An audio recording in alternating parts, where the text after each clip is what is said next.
Baik, Bapak Dino Patijalal, terima kasih banyak atas waktu dan kesediaannya untuk berbincang santai aja ya Pak bersama kami dari Global Indonesian Voices. Saya Margaret Sembiring.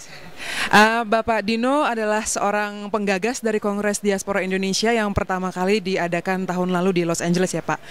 Apa yang sebenarnya menjadi landasan pemikiran dari terbentuknya Kongres Diaspora Indonesia? Ya, simple aja. Jadi sewaktu saya menjadi duta besar, saya keliling Amerika dan bertemu dengan komunitas masyarakat Indonesia di seluruh Amerika. Dan di setiap kota yang saya kunjungi, saya menemukan komunitas-komunitas masyarakat Indonesia yang remarkable, yang talented, yang banyak prestasinya, cemerlang, uh, entrepreneur dan lain sebagainya. Right? Jadi itu satu. Saya agak kaget dengan degree of success ya yang mereka miliki.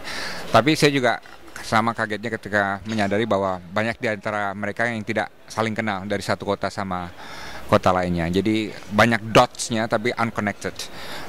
Yang di Houston nggak kenal dengan yang di Boston, nggak kenal dengan yang di Seattle, New York, Chicago, dan secara global ini juga berlaku.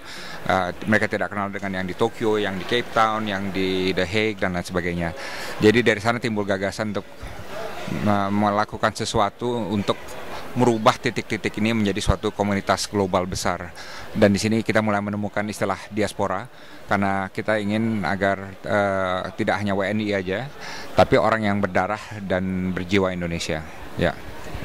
Selain dari potensi investasi dan bisnis yang bisa untuk memajukan pembangunan di Indonesia, potensi diaspora apa lagi yang menurut Bapak bisa dikembangkan ke depannya untuk juga membuat pembangunan Indonesia menjadi lebih baik, Pak?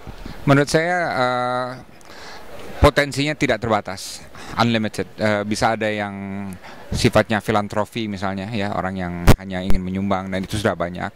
Bisa ada yang sifatnya kerjasama bisnis atau investasi, dan juga bisa juga orang berbagi inovasi. Nah ini favorit saya. Banyak sekali orang Indonesia itu yang inovator di luar ternyata, ya. Dan kita belum tahu banyak mengenai mereka. Nah, bagaimana kalau mereka berbagi inovasi dengan tanah air, gitu kan? Banyak beberapa kasus, Sehat Sutarja kasus besar misalnya, ya kan, dia punya Marvel. Tapi ada inovator-inovator kecil yang di startup company di Amerika ada misalnya Guest Hub. Startup company yang seluruhnya orang Indonesia, yang anaknya semua pinter-pinter, ya, dan kita udah mulai bawa juga ke Indonesia, ya. Di Belanda juga kan ada Daliana dan kawan-kawan yang punya teknologi untuk membangun desa susun vertikal, ya.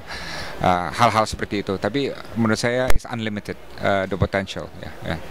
Nah, Diaspora Kongres ini adalah sebagai langkah awal kan ya Pak untuk menambah keterlibatan dari diaspora Indonesia. Nah, strategi-strategi seperti apa yang sudah direncanakan agar kemudian keterlibatan ini bisa lebih besar lagi kemudian ke depannya, Pak? Menurut saya yang paling penting itu adalah mengunci pemerintah dengan diaspora dan juga mengunci masyarakat dengan diaspora, masyarakat di tanah air. Mengunci itu maksudnya kalau sudah ketemu dan sudah berkenalan, dikunci itu. Jangan lepas lagi. Tahun depan atau ternyata nggak ada kerjaan, nggak ada inisiatif, nggak ada apa-apa. Jadi we must lock the relation into cooperation. Ya, bagaimana menguncinya sebenarnya tidak terlalu mudah, tidak terlalu sulit.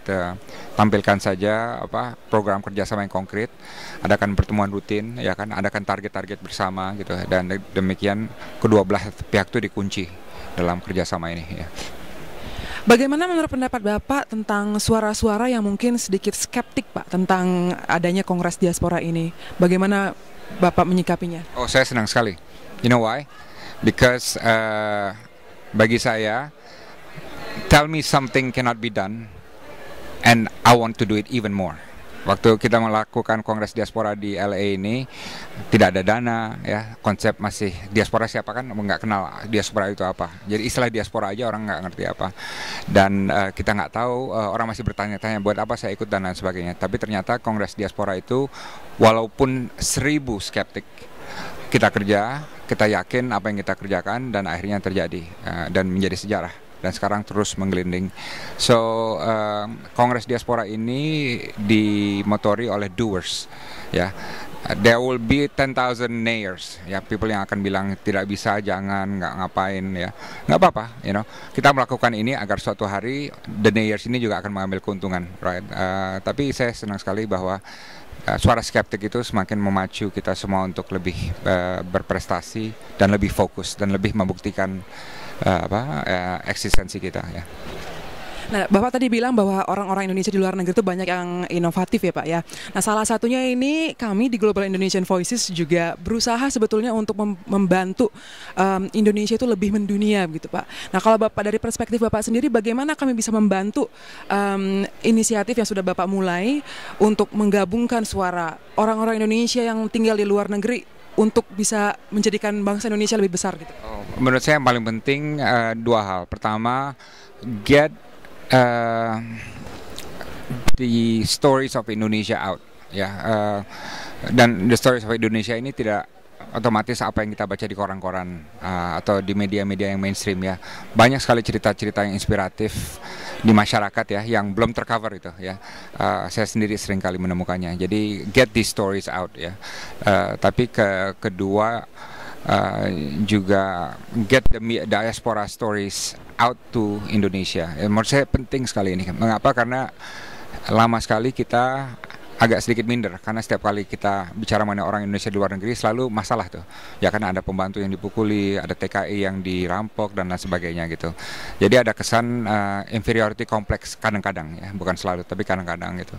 Nah, jadi kalau masyarakat Indonesia bisa menyadari bahwa diaspora itu komunitas yang banyak banyak segmennya, ya, dan banyak prestasi yang cemerlang, ya, itu bangsa Indonesia sendiri juga akan lebih optimistis.